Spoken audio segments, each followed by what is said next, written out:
and offer some words of guidance for us this evening as we come together to discuss a very important kaupapa. Reira e mihi ana. Kei rama, kei raro, kei roto, kei wau. Kawa kei iri e nei kupu kōrero ki te tāu i o ramino e tui o nei. Ia papa tuanuku e takapa o ki nei. Hauni e, hui e. Thank you very much, Dina. Can I just, by way of introduction, I'm Weston Kirton, Mayor of Burabee District Council, and we have the Deputy Mayor who is here at the doorway there. Vivian and David. Rabbit. We have John Luigi at the back there, Chair of the Community Board. Susie Redmayne, I see here, a candidate for the Ringati National Party here. I'm not sure if there's any other candidate, but if there's so, welcome. It's a privilege to be chairing this meeting tonight, and it's a great turnout. Sorry about the delay getting the format together because we thought it would be a bigger audience, and there probably is a big audience online. Obviously, it's a bit of nerve, the fact that we're going ahead, or at least the proposal to put housing in your backyard. Just by way of information, we do have staff here today, and of course the Chief Executive will introduce himself shortly, but just a way of background, our council have, we've been working hard, I guess, to get to this point in partnership with Turoa and neighbouring to see that housing is in this area. But tonight's meeting has come about by the request from our elected members to front up to you as a community, to answer questions, to outline what the proposal is, and do our best to satisfy some of the questions that you have or may have. Can I just say, though, that we have a long history of consultation phases to this point, and before this elected council, there was a lot of work, as you know, getting the housing in this area. So this is just part of the overall picture or the project, but nevertheless, it's the important one. And so, as you know, that even today, there was a consultation phase whereby that barbecue at lunchtime today was an opportunity to meet one of the partners, Colin, and the people that are associated with that, just to answer questions for those who may be interested in purchasing or at least being involved in the housing, and also allay some of the fears that we may have with them as well. So this is just an added value to that, but our elected members are quite adamant that we actually come tonight to answer, as elected members for good reason, to answer any questions from a political and elected position. So without further ado, perhaps I can introduce the Chief Executive, who may just give you an overlay of what the project entails, what the process is, what stage we're at with the process, and then open floor for you to ask questions. And just bear in mind that I've got to mix it up with questions from the floor, and also we'll see a hand come up, and there'll be a number of hands and numbered in order, and I'll be able to see, you probably see yourselves at some stage as to who and how many people will be wanting to ask questions. I anticipate it'll be at least an hour and a half tonight doing that. If we need to go over time, it's fine, but of course, with just the interest of time, we'll try and wrap it up in about an hour and a half time. Are there any questions about that? If not, I'll invite Chief Executive to give a bit of an overview. Thank you. Sure. Look, welcome everyone. This is an amazing turnout, so thank you all for giving up your evening. I'm Clive Manley. This journey on housing started in about 2019, and I think because of COVID and everything else, it seems like a distant memory. But if you go back, 4 years ago, housing was the #1 topic right across the country. We weren't building enough, we weren't addressing the issues. So the council at the time said, look, we don't know what our role should be or could be, but we need to help some way in housing. Now, initially, we were looking right across the district, so we weren't focusing on Ohakune or Tomarui or anywhere. It was, everyone was saying there is a need for housing. So at the time, there was enough commercial investment housing going on. They were meeting the kind of the people who've got the money to buy houses. There was opportunities for them, and Ohakune was growing and the different places were growing. But what the feedback we were getting was the affordable housing there was a gap there. The mechanism wasn't there to do it from a commercial point of view, and the government wasn't necessarily providing it in our district. So what we looked at was 3 areas. One, that Housing New Zealand, as it was called then, maybe needed to address some of their issues. We also had a lot of requests from people who wanted to do affordable first time, buying houses for the first time, and affordable houses that they could move into.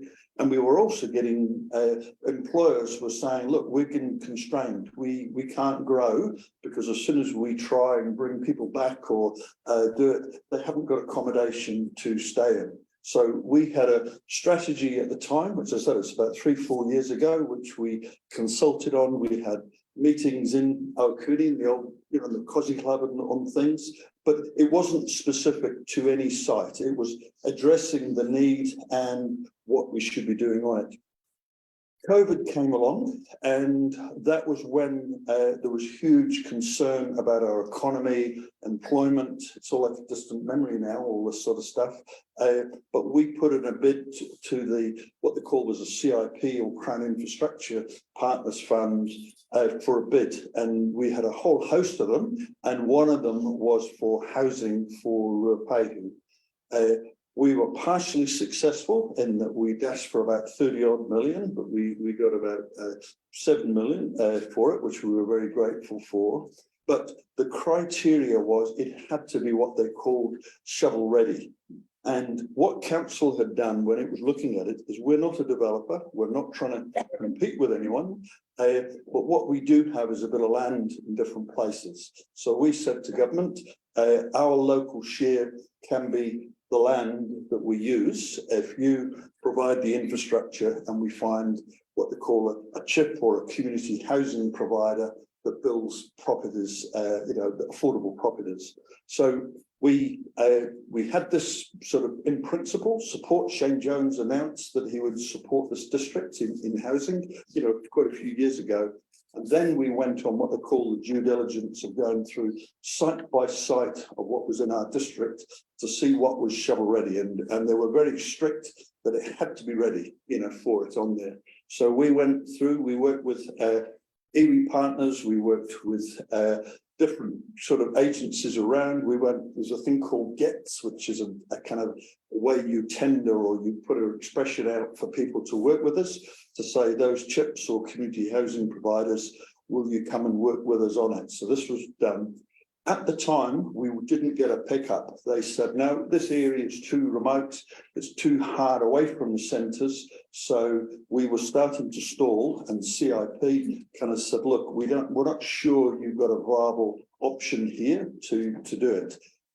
Fortunately for us, Kangaroa came along, and I think the big misconception of Kangaroa is Kangaroa doesn't just build social houses or public houses. It actually has been charged from government to get houses built everywhere for all types. So they were able to, so the Crown infrastructure money went to Kangaroa as the developer, but they required them to work with council and with neighbouring as the local iwi when we're looking at the Ohakune development.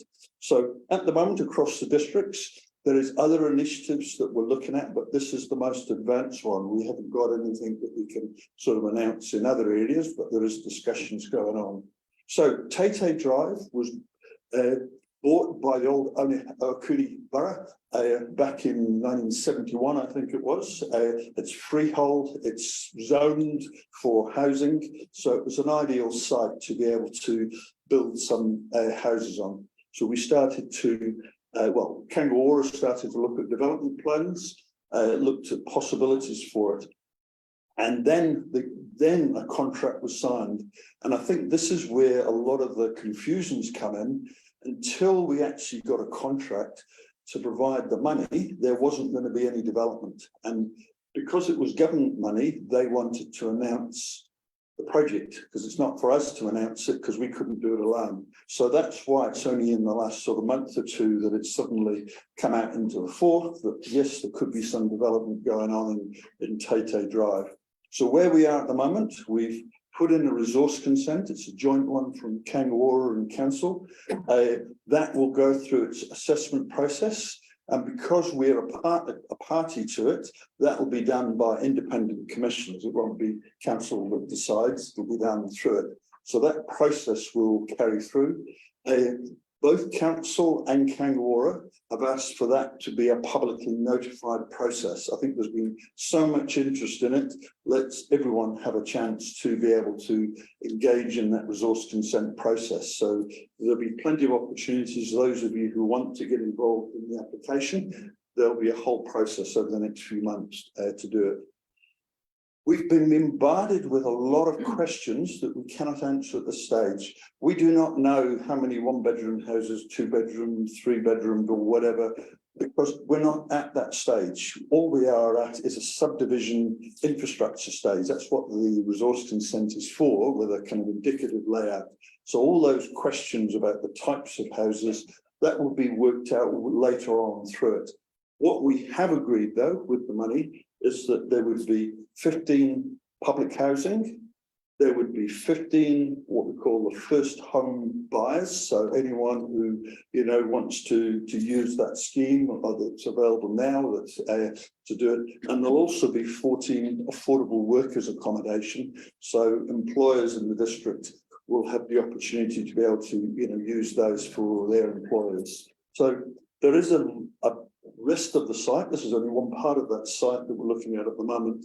There is absolutely no plans of continuing houses in the future, but what we're able to get from government is that the infrastructure to enable that to be developed is being put in now. So the subdivision plan shows the development of the whole site, but the only bit that's actually contracted, if you like, subject to the resource consent, is those first 44 lots.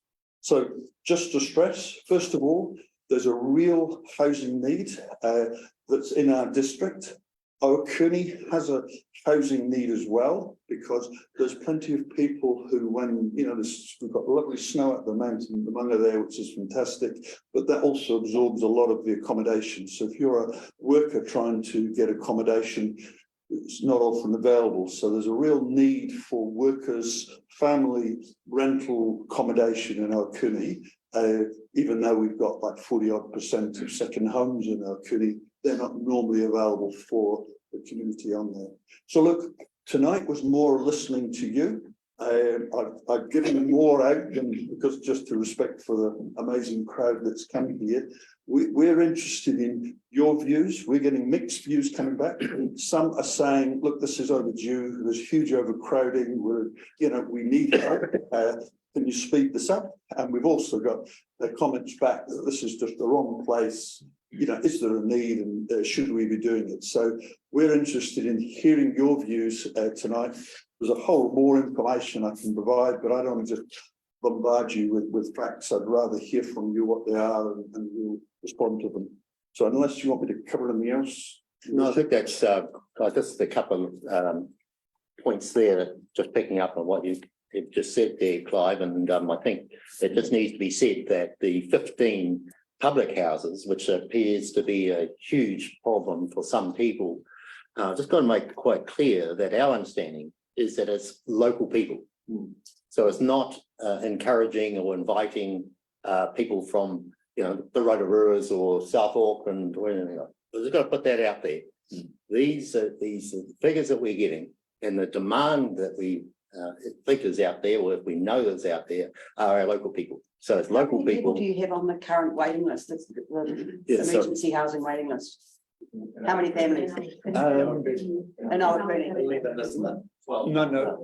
What was Pauline? Yeah, Pauline.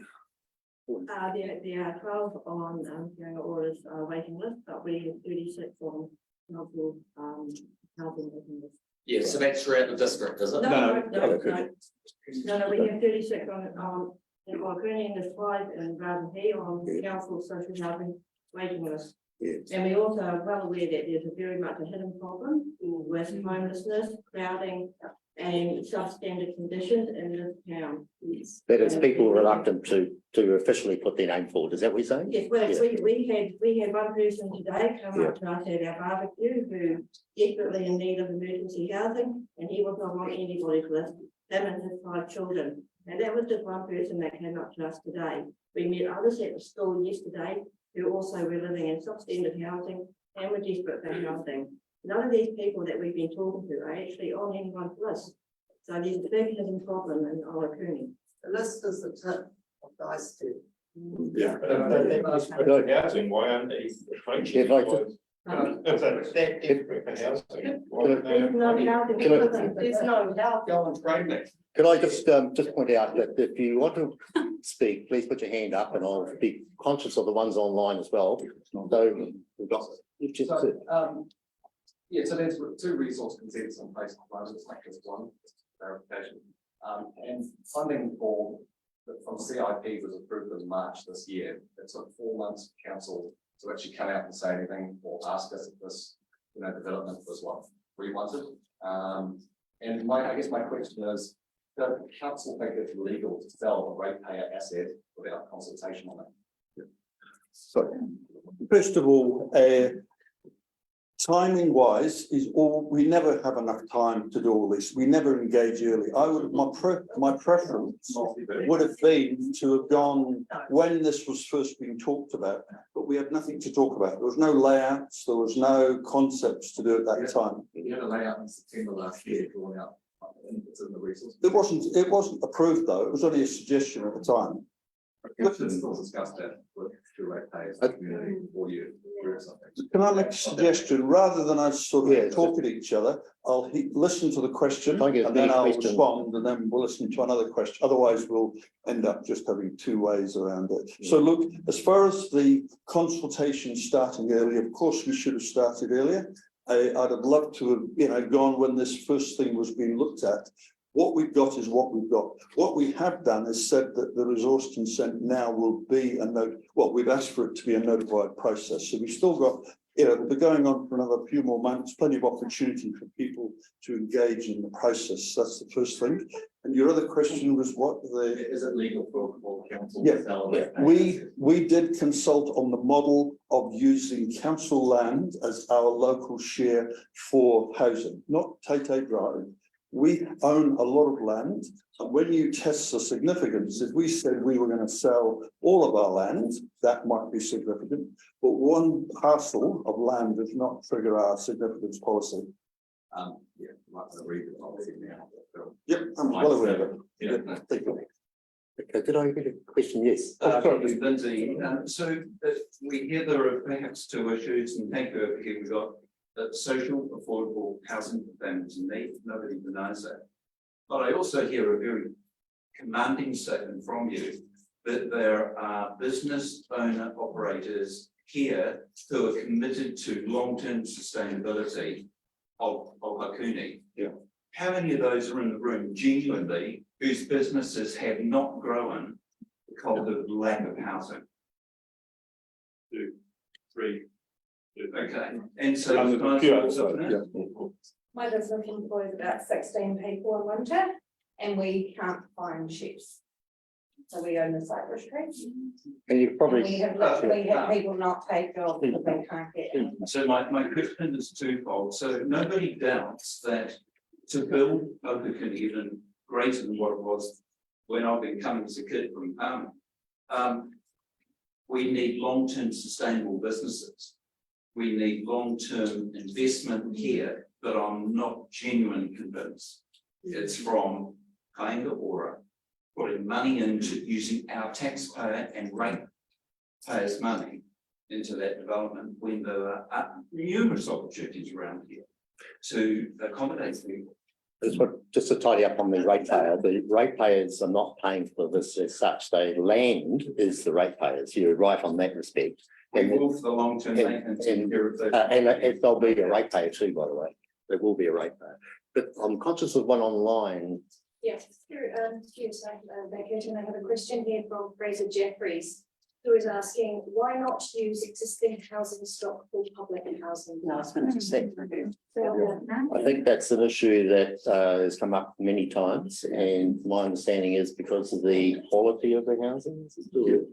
Yeah, I think this is a question, obviously, that when government was looking at how it could actually do things for housing, it wasn't prepared to repurpose existing housing. We need more housing units. But the principle, right, has always been that if you're going to expect government money in infrastructure, you had to be adding to the housing market. So you could have gone and bought a whole lot of houses, but all you're doing is taking that away from others who may have wanted it. So that was a principle of the funding. That wasn't a council decision. We had to add more units to be able to attract that funding. Excuse me, but one thing Ohakune has is a lot of houses sitting empty. So if you're selling a house that's already empty, it's not taking it away from someone else. So I see that as a different scenario. Yeah, but there was, so the other thing was council was not going to put ratepayer money in. So we do rely on partnership with others to do it. So it's not our choice how other people spend their money. They said they wanted to add units at a quality. That was the condition of take it or leave it. So that was not our decision.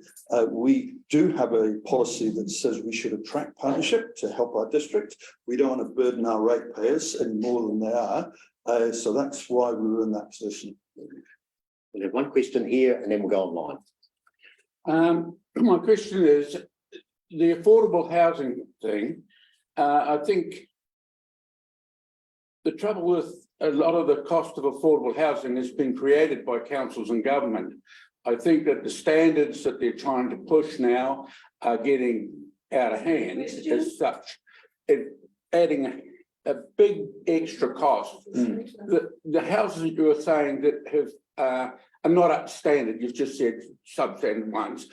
Families grew up in those and they didn't all die or anything, you know, I mean, and now we're saying those are not acceptable for people who haven't got a house or live in truly substandard housing.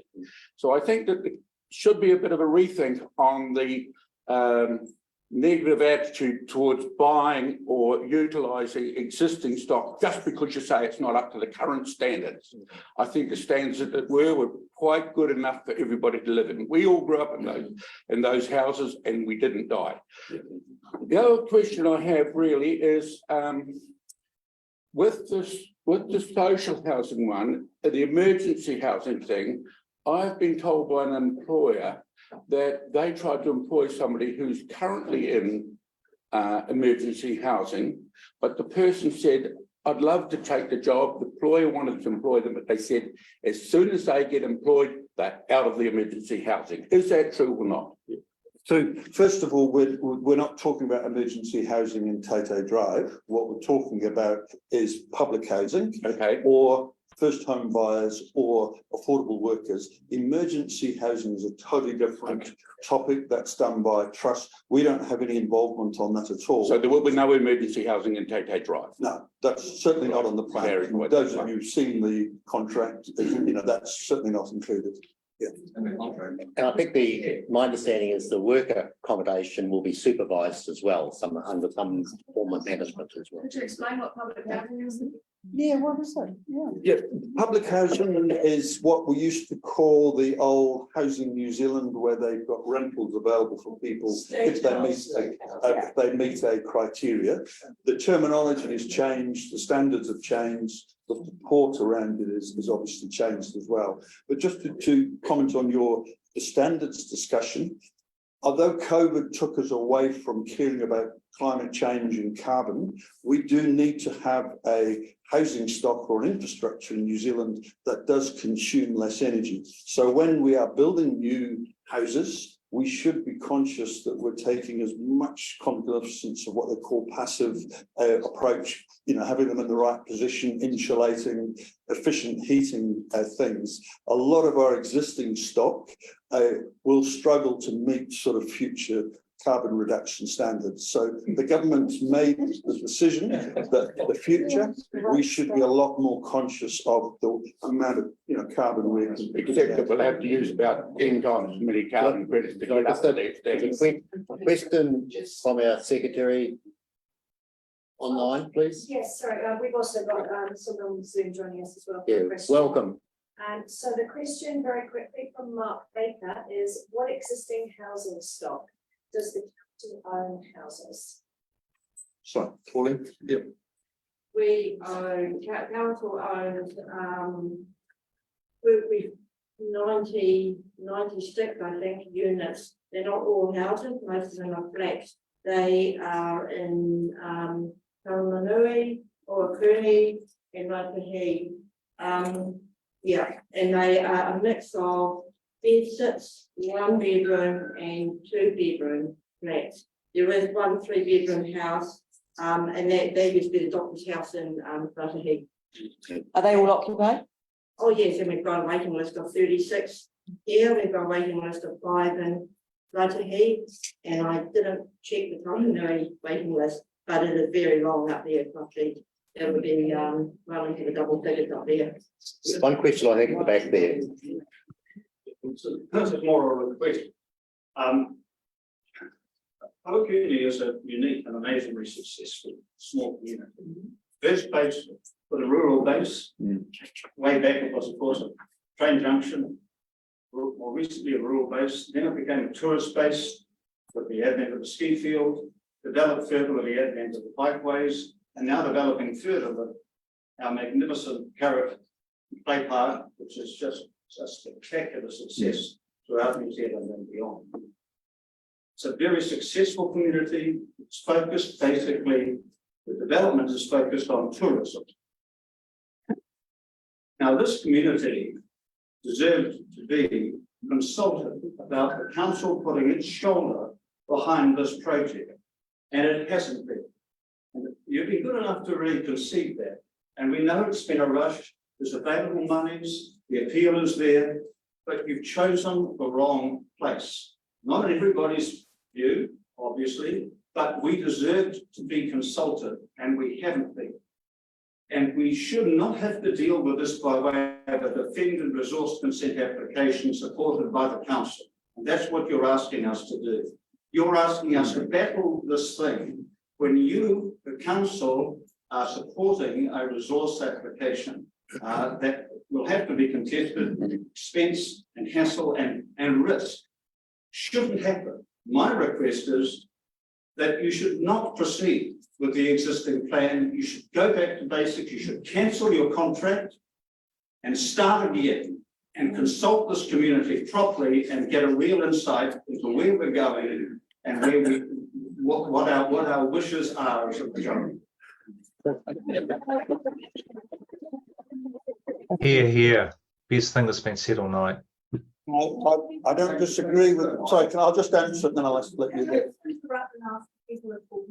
We've heard enough from you, Clive. Sit down. Bring me up, Scotty. Thank you. Sorry, what was that? I was just wondering if people could introduce themselves to this. Yeah, thank you for that. Oh, that's Yeah. good idea. Crowd and we don't all know it.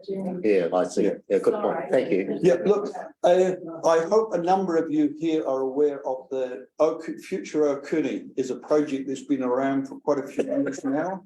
And what we knew is Ohakune is a fantastic town. It's got huge potential. It is growing, but it's not necessarily growing. And you're going to ruin it, Clive. You're going to screw it up. So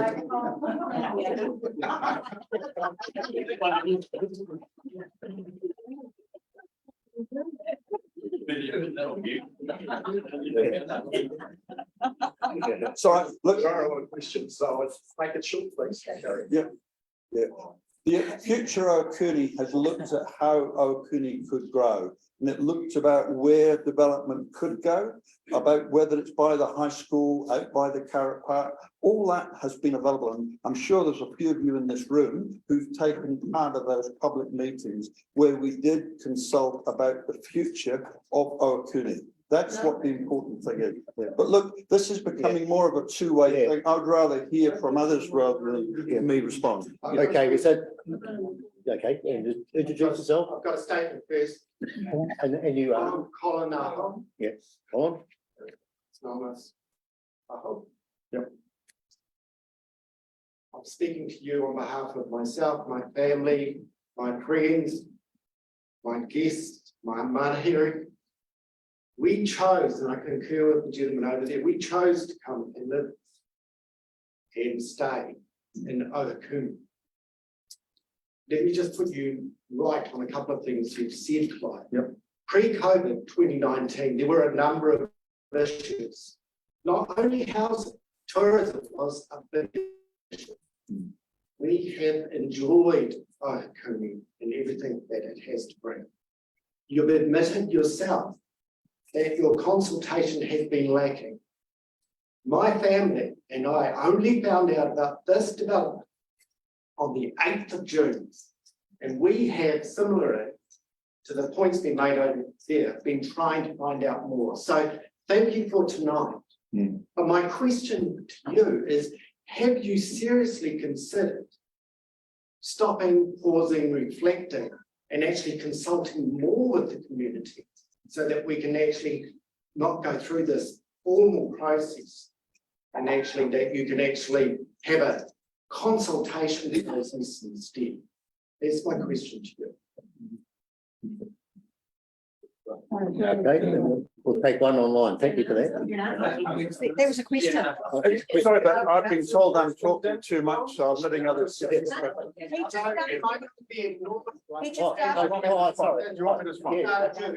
asked you a question. Yes, he did, and I was also being heckled to say that he had enough of me, so I was responding Sure, to. the answer, that's what we're asking. That's why we're here. Give us one answer. Okay, I am who I am. I'll try and be authentic, so I apologise if it's not what you wish. As far as consulting goes, this started, as I said, about 3-4 years ago. What you're talking about is a specific location that we didn't consult early on. I totally accept we did not sit down with the neighbours of the Teitei Drive and talk about the proposal. That we didn't do. What we did do is to say that we needed to do more in housing in our district. That was well consulted over the years. We also said we needed partners to do it, and this is the only opportunity we have now is with that money. If we say no to that, there will be no other discussion with anyone else, because we're not a developer and we do not have ratepayers' money to spend on houses. So the simple answer is represent the community, not define the law. Yeah. Just got a question. Excuse me, I have a question for people here, not you guys. How many of you neighbors, fellow community citizens, how many of you heard about this project, just like that gentleman here, just like myself, just a couple of months ago? Yeah. You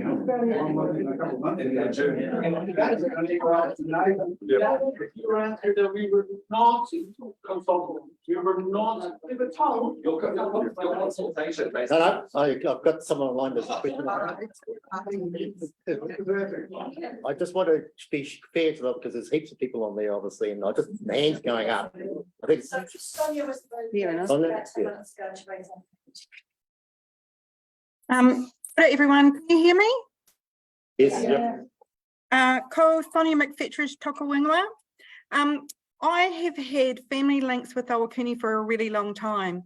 My grandfather taught at Ohakune High School. My father, now deceased, actually went to school in Ohakune High School. My aunties and uncles went to school in Ohakune High School. I chose to come and invest in Ohakune for everything that it gives: fresh air, safety, a fantastic opportunity to go up the mountain, to experience nature, and to actually get to know the locals and be part of a really good community. My children now come there. My children's friends now come there. They're all safe. We're in Snowmass Drive.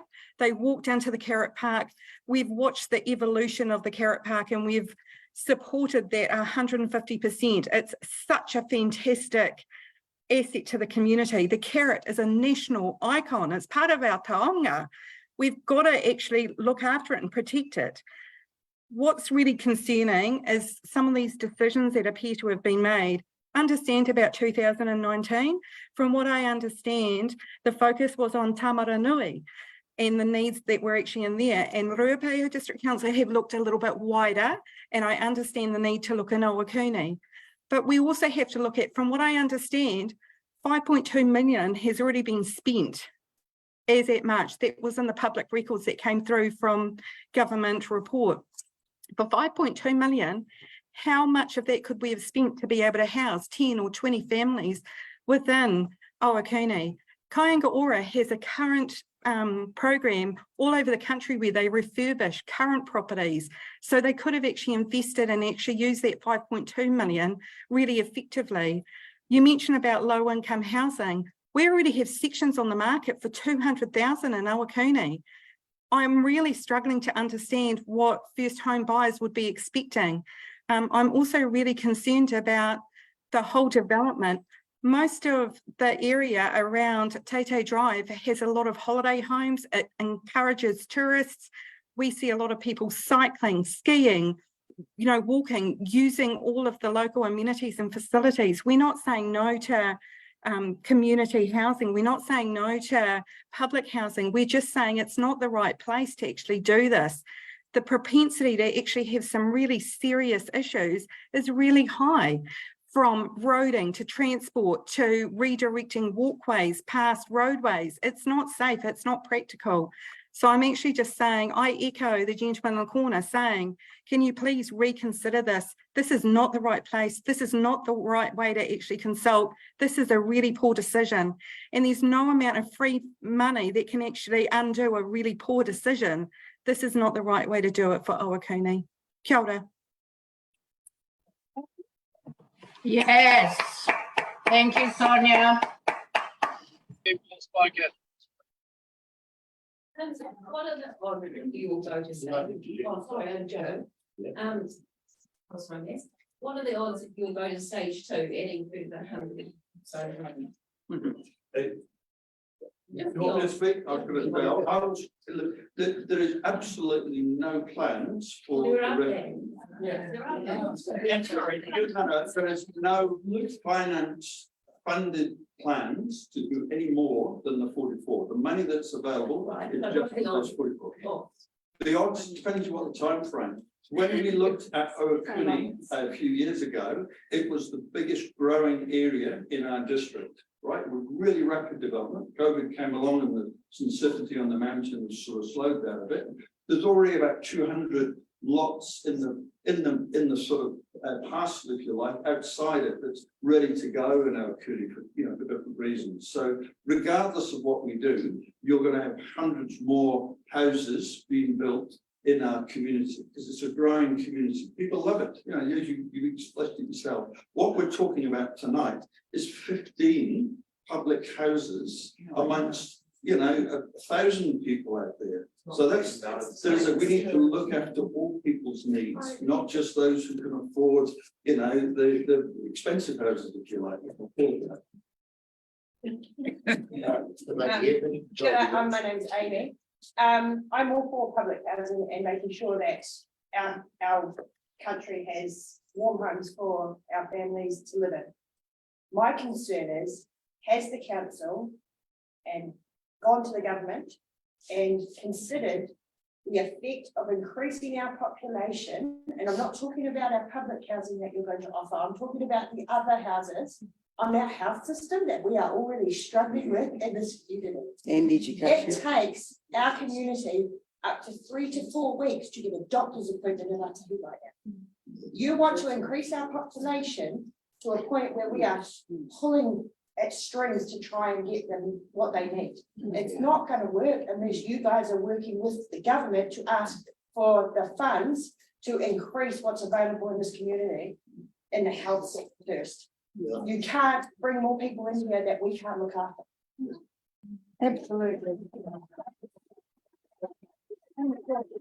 Do you mind if I answer that? Yeah, sure. So in conjunction with that, at the moment, the council are working with groups of people to develop the wellness centre in Raitahi, Wanaka.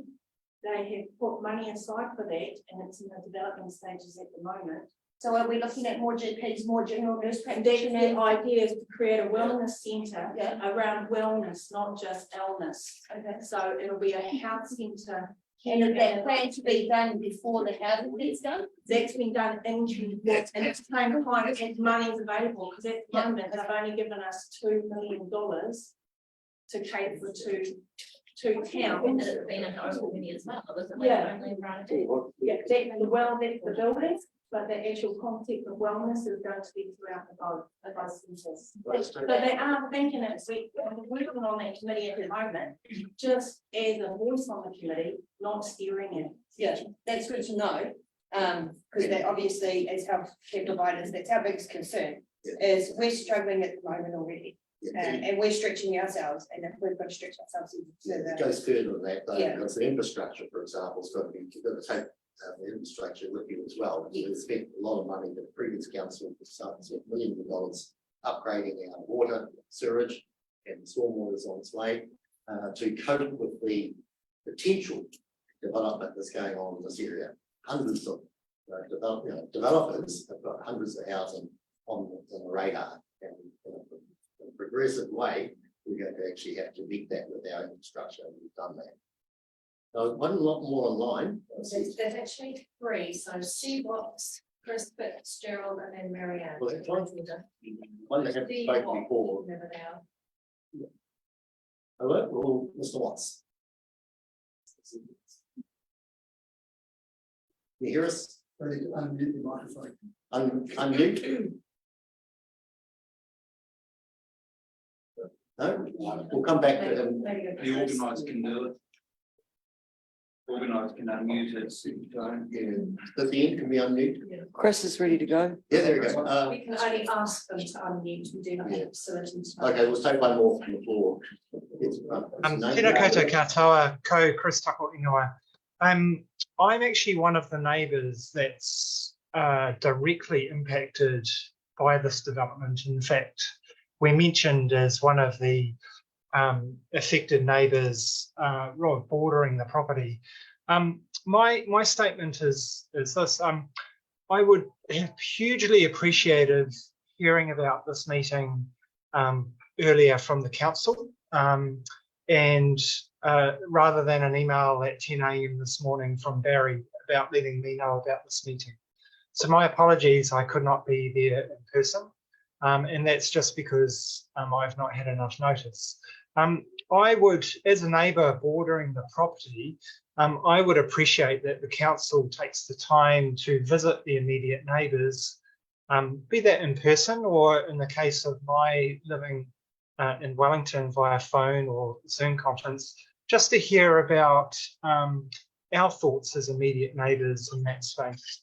While I'm supportive of the idea to develop that area into residential housing, I do have concerns that might directly impact my own property in that case, and I'd like to express those, and I'd like a forum to do that. And I'd like to, and I'd like the council and Kāinga Ora to actually be proactive in that space, rather than the attitudes that I saw in the resource consent, which suggested a lack of appreciation for the landowners immediately in that facility. Thank you. Thank you very much. Can I just quickly say, we did actually try and contact the neighbours affected, and this, we already have had like Zoom meetings before with people to talk about it. So this is our kind of second opportunity. I apologise that you got missed out. That was certainly not our intention. So the first one was I did actually get a letter from Kāinga Ora telling me, and then I've had no communication. So you have my address on file. But I've not received any letter correspondence or contact about this. That's it. Thank you. Thank you. Got one in the front here. Hi, I'm Richard Fleury. I'd just like to know that Clive inferred that the land was zoned residential. Yep. And I'd like to know how long has that been residential, and when it was changed? 2011. And after district plan. I Can I ask for 2 questions? You've done plenty of developments around here, you've been tied up on. Would they be able to develop for less than $200,000 a site? I would struggle with where I'm from. I'm a builder, sorry. Yeah, I'm not really too sure of the maths on that, but yeah, it's. You'd be pushing it, wouldn't you? Not really. No, you probably do.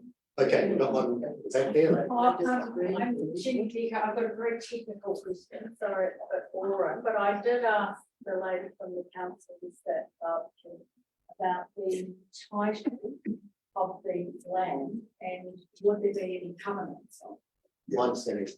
And I think it would allay the gentleman up there about his property and what's going to detract from the value of his property.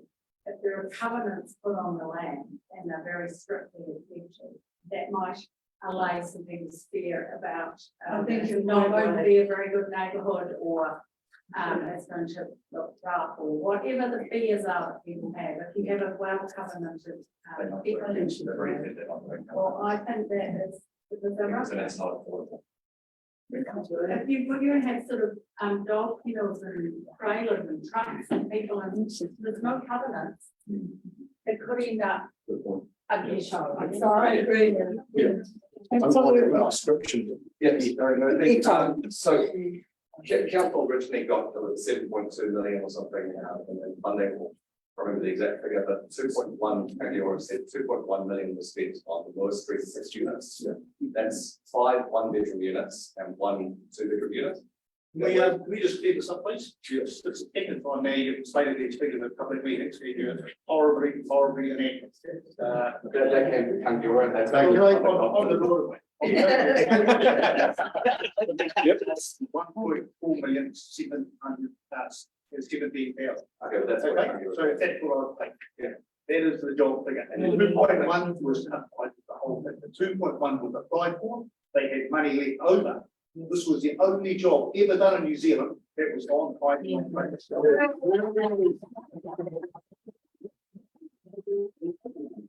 The extra money that they were given, they did through refurbishing 8 places got totally refurbished and worked healthy living standards. So 1.4 million was that worth out 6 5 150 units. As we work out to $418,000 a complex, it's recompensated. Okay. And so it's $4,000 a square meter. They were 100 square meters, 4,000 square meter. Yep. And they were 8 star rooms. So it doesn't add up. So they had triple glazed with those shops. We didn't. Okay, thank you. Okay, let's take one online, please. That's for a question. Oh. Yes, please. Hi, hello everyone. Thank you. So I'm tapping into this meeting from Wanaka, which is a very similar community to Ohakune in a lot of ways, and that it's a tourist destination. It's driven by the ski industry and the tourist industry, and it's small and it's growing. And on the front page yesterday of the Wanaka Sun, which is the equivalent to the Ruapehu Bulletin, was a big article on a recent development that's been finished in Albert Town, similar to the one that's proposed for Teitei Drive. So these houses have now been finished. I think there's about 40 of them, and they're designated as short-term residence, social housing and workers' accommodation, similar to what's proposed in Ohakune. And they haven't been built to meet the conditions of the environment here. So there's concerns that the internal temperature of these houses gets up to 40 degrees in the summertime when it's 20 degrees outside. So, and I'm assuming that this lack of resource consent, this lack of ability to go through consultation means that similar houses will be built in this environment, which, you know, put people off wanting to live there, don't meet the requirements that you're anticipating they will, and are just a bit of a white elephant, really. So I guess my concerns echo the concerns of everybody else's, that potentially this isn't the right place and it's not the right process, and it's going to create a massive headache, not just for the residents and the neighbours, but for the council in the future as well. Thank you for that.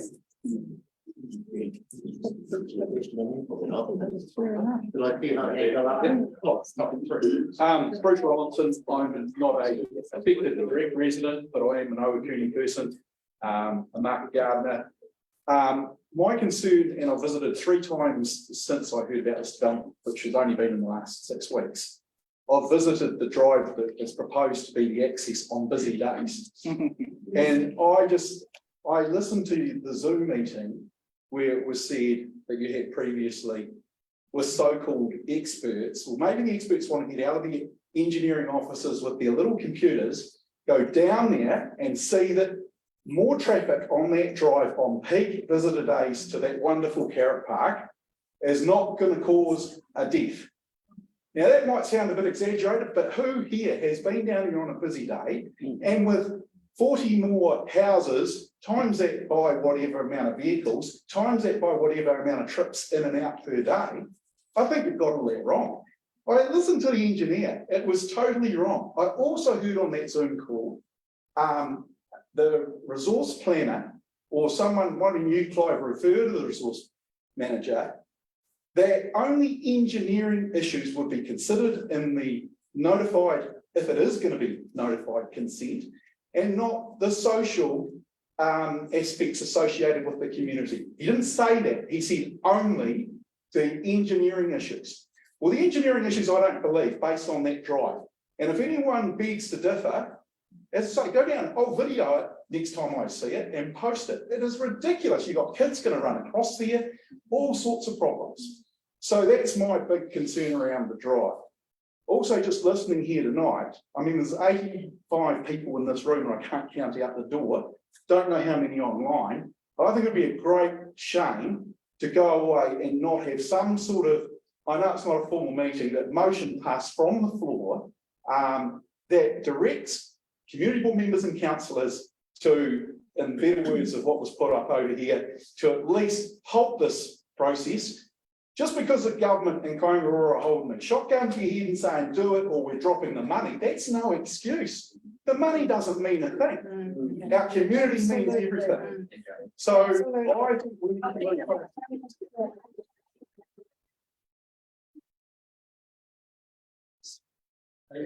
I need to ask for a motion from the floor. No, I'm not going to have a relation. So what can I ask you, if you're not in motion, because I can understand that, what is the council going to do? And when was your last biggest meeting of these numbers at a public meeting? Because if you're going to ignore us, I think you do. You need to reconsider it. If you're going to ignore this, then you've got real problems and you'll be thrown out as a mayor and elected members. I think what we're going to do is give people an opportunity to have to say thank you for that, and then we'll summarise what we can do or can't do. I'd like to respond. I really take issue with what you said about the value of the houses, and really the insinuation that you made that actually for us to have a holiday home here somehow neglects others. I'm 100% behind community housing. Everybody in New Zealand that lives in our country should have a warm, dry, healthy home. That is not the reason I'm here tonight. I'm here tonight because I don't think this really stacks up. It doesn't serve the needs of these people that really need this housing. You heard the figure that was mentioned before. That is true. We could have already solved the issues for the 12 families living in Ohakune that need the housing now. Exactly. You're not talking about a stage 1, 44 homes. You're talking about up to 157 properties in that dwelling, which will have ongoing impacts for future generations. That's the reason I'm here. I mentioned I'm here because of the community. What you've done through your lack of consultation has left a legacy of disruption and just confusion for my generations to come and future visitors to this place. It's actually disgraceful, your level of consultation of this. And I do ask you to stop, pause, reflect, take some time and get some community consultation going. Okay, thank you. We've got that message. Got one. I'm arguing from Turoa Drive.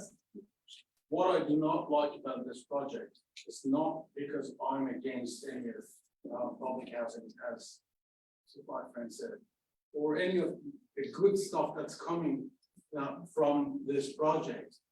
What I'm angry about, and anger comes from trespassing the boundaries, my boundaries, and I'm pretty sure a lot of people here are angry because their boundaries have been trespassed.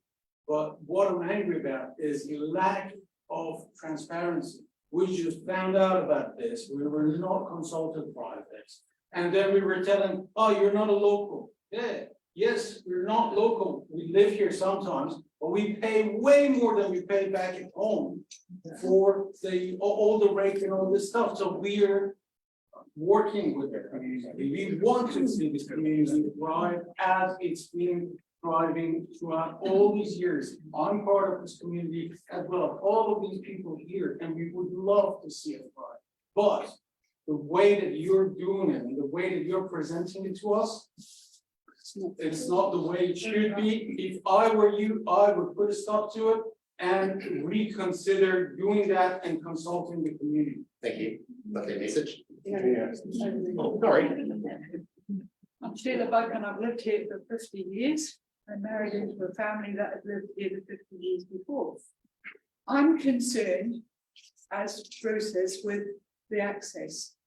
You're coming over the bridge, coming out of Ohakune, there's no turn lane to go into that drive, and there isn't enough room for a turn lane. There's not room for coming out or going in. And I think it would be a ridiculous thing to have major traffic to a subdivision going down a narrow road with no turn lane, say Highway 49. Absolutely. Let's get this bit in front of us. Yes, my name's Faye. I'd like to know, Buchanan, was it? If they agreed to a change in the access to that area, and there was an access that would meet both your needs, would you agree to the subdivision going ahead? I haven't said I disagree. But would you think it was more feasible if there was access to that property? That's one of the things that needs to be. And what would be the second? I don't know. But if there was better access to that drive, would that alleviate some of the problems and concerns that you have? And that's part of the resource consent, there's a safety issue, and there it comes up. And the point needs to be made about the walkway. It's not just the access. Do you realise that you're taking a walkway, rustic walkway, away that was given in good faith at the time, and you're running out there now along in front of 7 driveways and then across all the sections. We're taking on a walkway and putting it into a roadway. How does that stack up? Okay, we've got one online and we've got one back there. I just want to further comment around the walkways. We had a 10-year-old child from Village. She loves it. It's a safe walkway. That's going to be taken away as far as I'm concerned, and what I understand from the plans. How do you think it's reasonable to have a 10-year-old child or 2-year-old child walk past 9 or 7 driveways, that people can back their cars out and think that that's okay? Where does it go? It gets back to the driveway issue that we talked about as well. Isn't it? But it depends, because I don't want my child to die. Yeah, sure. Or him to come to my What's online? Hand up. So whoever what says.